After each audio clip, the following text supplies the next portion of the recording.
तो चलिए आधार की बात करें और आधार की टीम से सीईओ आज हमारे साथ जुड़े हुए हैं, उनसे बात नहीं ना की जाए तो बात बनेगी नहीं।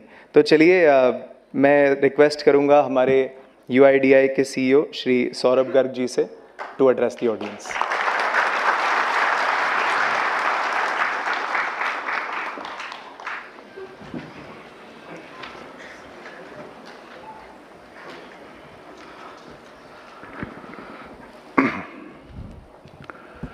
नमस्कार, सुप्रभात।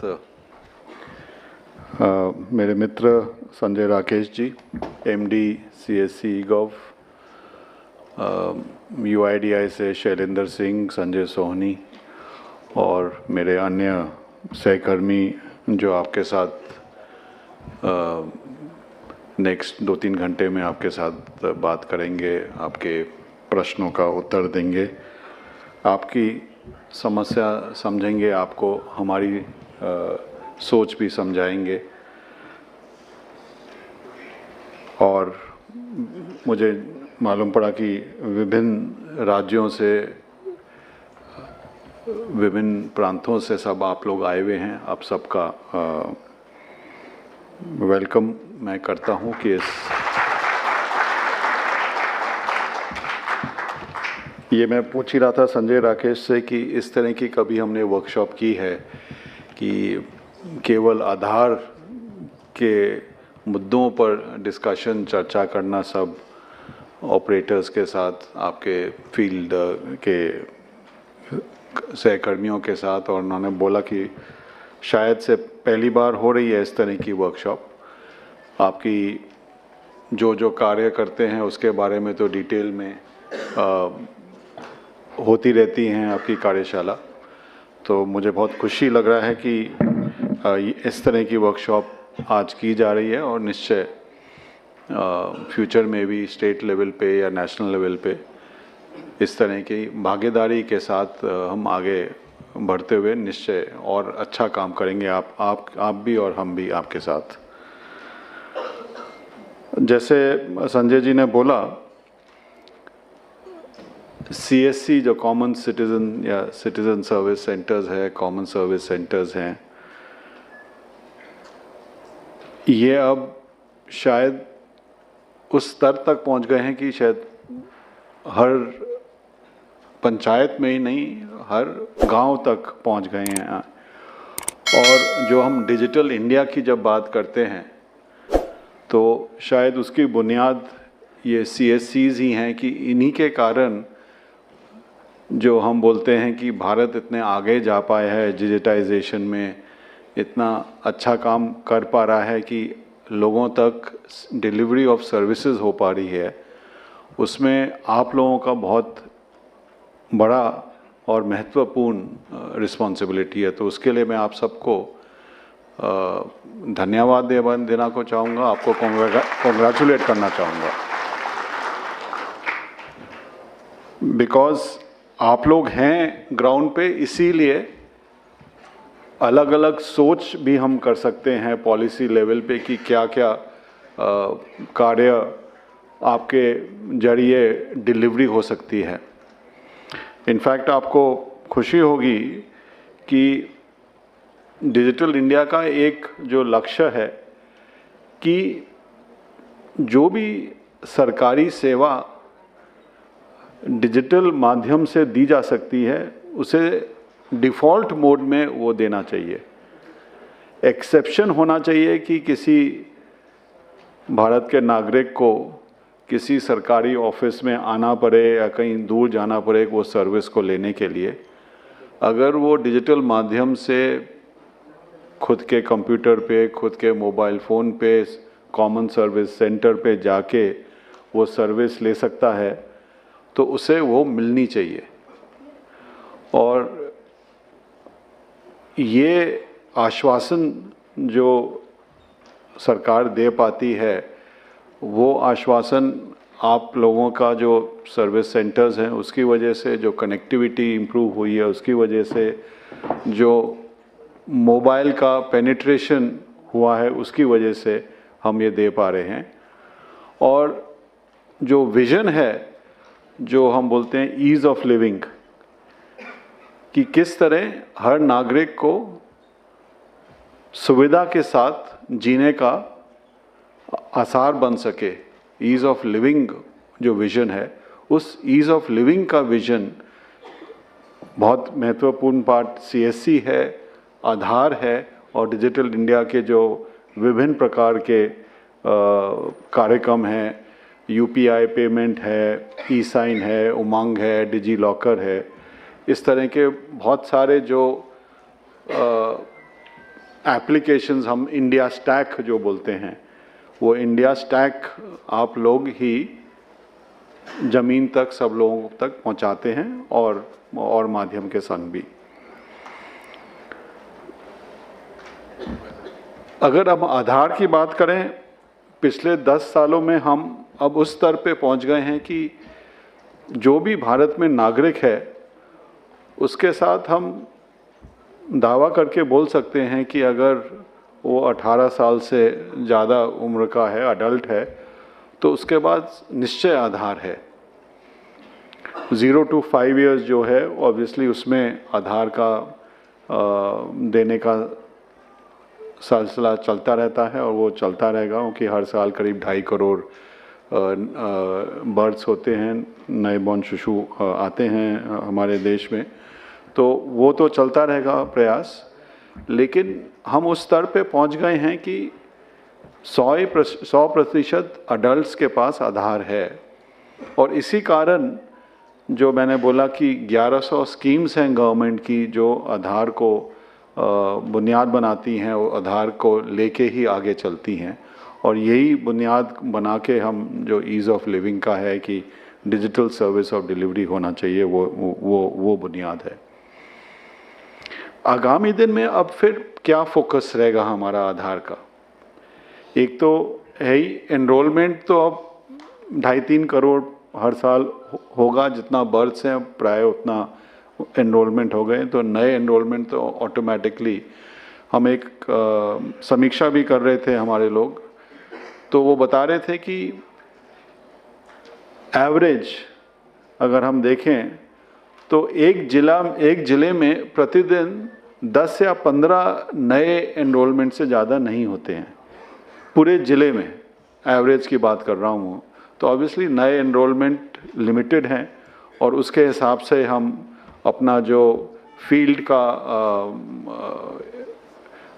जो नेटवर्क है उसी हिसाब से हम भी उसको चिंता कर रहे हैं कि कैसे रैशनलाइज कर पाएँ। लोगों का फोकस अब है अपडेट्स पर, अपडेट एड्रेस का अपडेट है, मोबाइल का अपडेट है, कभी कभी थोड़ा बहुत नाम में चेंज होता है, बट मेजर अपडेट्स होते हैं तो एड्रेस और मोबाइल के ही अपडेट होते हैं। मोबाइल का अपडेट थोड़ा ज़्यादा सेंसिटिव है, बिकॉज उस पर आप OTP से फिर ऑथेंटिकेशन भी कर सकते हैं, तो अगर कोई गलत मोबाइल उस पर गलती से हो गया तो उसका इम्प्लिकेशंस ज़्यादा हैं। एड्रेस अपडेट के भी इम्प्लिकेशंस हैं, बट तब भी एड्रेस अपडेट में चेंजेस करना अगर कोई डॉक्यूमेंट है तो उसके हिसाब से किया जा सकता है। मोबाइल अपडेट तो केवल बायोमेट्रिक के साथ हुआ जाता है, तो उसका भी हम आरक्षण कर रहे हैं, चिंता कर रहे हैं, कैसे स्टडी कर रहे हैं, एनालिसिस कर रहे हैं कि क्या क्या इम्प्रूवमेंट्स कर रहे हैं, और वो शायद आपको आज डिस्कशन भी होगा। लेकिन जैसे संजय ने बोला कि अगर आधार के इंफॉर्मेशन में कोई भूल हो जाती है तो उस नागरिक के लिए उसके लिए बहुत इम्प्लिकेशंस काफ़ी ज़्यादा हैं, और इसीलिए हमें कभी कभी सख्ती करनी पड़ती है कि कोई अगर गलत काम हुआ या कभी कभी गलती से भी हो जाता है, कभी कभी गलती ना होके भी ही किया जाता है, तो दोनों को देख के ही हमें आगे बढ़ना है। लेकिन ऑब्जेक्टिव वही है कि नागरिक को जो सर्विस मिले वो अच्छी सर्विस मिले, टाइम पर मिले, क्वालिटी मिले, कर्टियस मिले, कोई रूड बिहेवियर ना हो, और प्राय आप सब लोग ने बहुत अच्छी तरह काम कर रहे हैं, और मैं ये आशा करता हूँ करते भी रहेंगे। जैसे मैंने बोला कि अगले 5 या 7 वर्ष में क्या क्या अपॉर्चुनिटीज़ आएंगी जो आप देख सकते हैं कि आपके लिए CSCs के लिए ग्रोथ की अपॉर्चुनिटीज़ होंगी? अभी हम जो ऑथेंटिकेशंस कर रहे हैं करीब 7 करोड़ रोज के ऑथेंटिकेशंस हैं। ऑथेंटिकेशन मतलब जो OTP से या बायोमेट्रिक से, फिंगरप्रिंट या आइरिस से करते हैं। जैसे आप जानते हैं राशन की दुकान में कोई जाता है तो वहाँ पे उसे अंगूठा देना पड़ता है और फिर राशन विड्रॉ करता है। कोई बैंकिंग कॉरेस्पॉन्डेंट है आप में से काफ़ी लोग, आप जानते हैं कि कोई अपना बैंक से कोई पैसा डिपॉजिट करना चाहता है, विड्रॉ करना चाहता है तो उसे ऑथेंटिकेट करना पड़ता है, फिंगरप्रिंट से करना होता है। तो इस तरह के ट्रांजैक्शंस जो हैं, इस तरह के जो प्रोसेस है, प्रतिदिन करीब 7 करोड़ रोज हो रहे हैं। कुछ 1-2 साल पहले ये केवल 4-4.5 करोड़ था। हर साल बढ़ोतरी हो रही है। कुछ दिनों पे तो 8 करोड़ तक भी पहुंच गया है। और हमारी यही आशा, यही एक्सपेक्टेशन है कि अगले 1-2 साल में ये 10 करोड़, 15 करोड़, 20 करोड़ प्रतिदिन होगा। जिस हिसाब से स्कीम्स, जो गवर्नमेंट की स्कीम्स हैं, उनको आधार में अंतर्भुक्त किया जा रहा है। और जिस हिसाब से हम बोल रहे हैं कि जब आधार का इस्तेमाल करें उसको ऑथेंटिकेट या वेरीफाई ज़रूर करें, नहीं तो कभी कभी लोग बाग फ़ोटोशॉप कर देते हैं कि अपनी फ़ोटो लगा दी किसी के आधार पे और फिर चलाने की कोशिश की। तो वो ऑथेंटिकेशन बहुत ज़रूरी है। जिनके पास ऑथेंटिकेशन का माध्यम नहीं है वो वेरीफाई कर सकते हैं। वो जो QR कोड है, आप सबको मैं ये बताना भी चाहूँगा और आपसे अनुरोध भी करूँगा कि जब भी आप किसी नागरिक से आधार के बारे में कोई चर्चा करते हैं तो आधार को वेरीफाई करना बहुत सरल है। आप तो जानते ही हैं हर आधार कार्ड में, PVC कार्ड में एक QR कोड होता है। वो QR कोड आप गूगल प्ले स्टोर से, हमारा एनक्रिप्टेड QR कोड रीडर है, M आधार है, जो M मोबाइल आधार है, उस ऐप में भी है। आप उस QR कोड को पढ़ सकते हैं कि वाकई में वो जो आधार नंबर दिखा रहे हैं वो किसके नाम पे और क्या फ़ोटोग्राफ है। अगर किसी ने वो नाम में अंतर कर दिया है, कोई और नाम टाइप करके फ़ोटोकॉपी दिखा रहे हैं या फ़ोटो चेंज कर दी है, बहुत सरल तरीका है ये जानने को कि इसमें कोई टैम्परिंग तो नहीं हुई। हमारा यही प्रयास है, हम इसको पब्लिसाइज कर रहे हैं कि लोग बाग जब भी कोई आधार का दिखाते हैं तो उसको फेस वैल्यू पे ना लेके उसको वेरिफिकेशन ज़रूर करें। और इनफैक्ट जब आधार शुरू हुआ था 10 साल पहले, मालूम नहीं कुछ लोग आप उसमें अंतर्भुक्त होंगे, आधार पहले ये सोच नहीं थी कि आधार को कोई कार्ड दिया जाएगा। वो लोगों का था कि जब तक कोई पेपर का कार्ड ना मिले उन्हें वो नहीं होता कि हमारे पास कोई आइडेंटिटी है। आधार का जो मैं बोलूँगा यूनिकनेस है, स्ट्रेंथ है, वो यही है कि आप उसे वेरीफाई कर सकते हैं कहीं भी, कैसे भी। अगर आपके पास कहीं कंप्यूटर है, कनेक्टिविटी है तो उससे, नहीं तो हमारे पोर्टल पे जाके आधार नंबर आप टाइप करेंगे, वो मालूम पड़ जाएगा कि ये कोई 12 डिजिट का नंबर है या वाकई में आधार इशू हुआ है इस नंबर के अगेंस्ट। तो अगर किसी ने ऐसे ही कोई 12 रैंडम डिजिट्स आपको दे दिए, वो भी आप चेक कर सकते हैं। तो आधार का वेरिफिकेशन हो सकता है, यही इसकी स्ट्रेंथ है और यही कारण है कि इतने अनुष्ठान इसको लेने के लिए भी तैयार रहते हैं। लेकिन कभी कभी वो वेरिफिकेशन हम इतना नहीं करते, इसीलिए ये प्रॉब्लम्स बीच बीच में हमें नॉलेज में आती हैं। तो जो मैं यूज़ केसेस की बात कर रहा था कि 7 करोड़ प्रतिदिन है और ये बढ़ेगा। एक तो आप जानते ही हैं जो आधार इनेबल पेमेंट सिस्टम्स है, बैंकिंग कॉरेस्पॉन्डेंस करते हैं।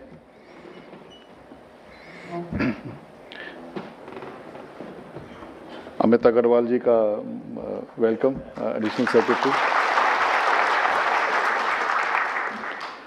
तो एक तो यूसेज जो है आधार इनेबल पेमेंट सिस्टम्स है, एक जो अब तक इतना यूज़ नहीं हुआ है और फ्यूचर में होगा, और वो है ई साइन। कि आप जैसे कोई भी डॉक्यूमेंट है उसको डिजिटली आप कोई भी साइन कर सकता है कि मैंने साइन किया है कि नहीं, वो प्रमाणित भी हो सकता है कि वाकई में साइन किया है ये। तो वेदर वो लैंड रिकॉर्ड का डॉक्यूमेंट हो, कोई सेल डीड हो, कोई और तरह का अग्रीमेंट हो, उसमें डिजिटली साइन हो सकता है। और इसका जो इस्तेमाल है वो भी आगामी दिन में बढ़ेगा। और जो मैं जो बोल रहा था कि एनरोलमेंट एंड अपडेट एक स्टेबलाइजेशन पे आ गया है, वो उस स्टेबिलिटी पे रहेगा। और जो अपॉर्चुनिटीज़ है आप जैसे CSCs के लिए, वो है कि आधार का किस तरह जो डिफरेंट यूजेस हैं वो कैसे बढ़ेंगे।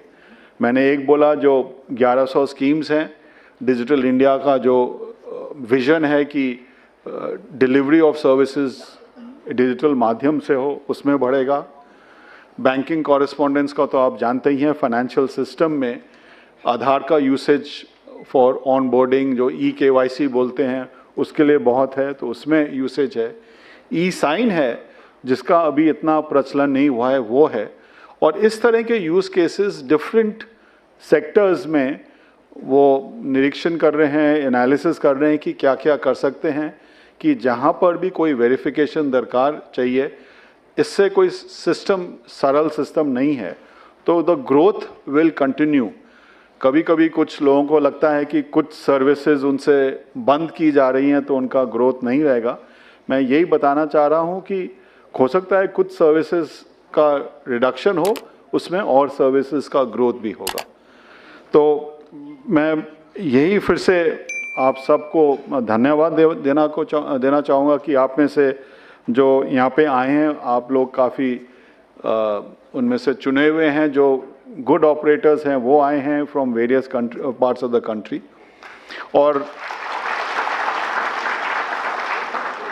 और आज जो पूरे दिन की वर्कशॉप है, आप निश्चय जो भी आपके मन में कोई डाउट्स हैं, आशंका है, या आपके सजेशंस भी हैं कि क्या हम कर सकते हैं, तो आप आधार एनरोलमेंट में इन्वॉल्व हैं, अपडेट में इन्वॉल्व हैं, बैंकिंग कॉरेस्पॉन्डेंस हैं, यूसेज में इन्वॉल्व हैं, आपके अगर कोई सुझाव हैं वो निश्चय दीजिएगा।